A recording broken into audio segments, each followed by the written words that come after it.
اور ایک اکڑ کر چلنا، اس کی جو چال ہے وہ چال متکبرانہ.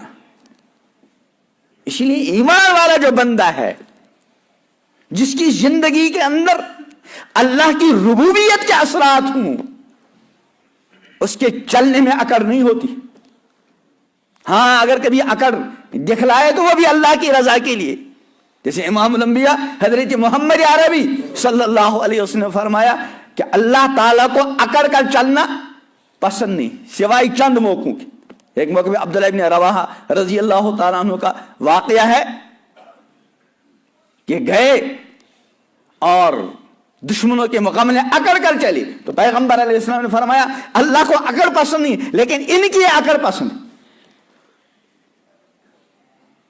تو ایمان والے بندے پر جب اللہ تعالیٰ کی ربوبیت، الوہیت اور قدرت کے اثرات نمایاں ہوتے پھر اکڑ کا وہاں تصور بھی نہیں.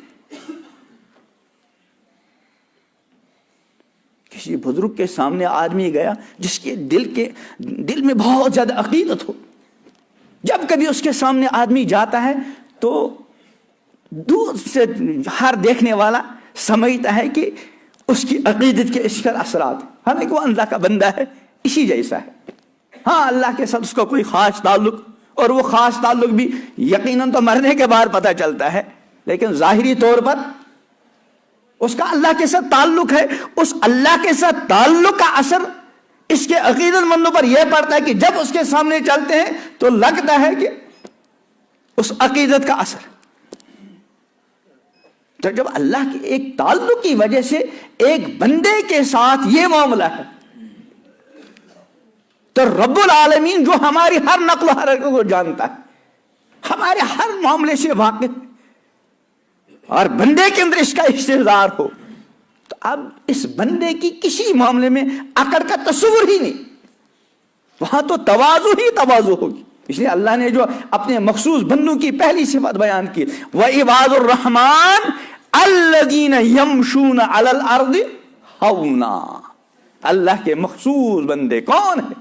یمشون علی الارض ہونا، جب بھی چلتے ہیں تو عاجزی اکڑ کا نام و نشان نہیں.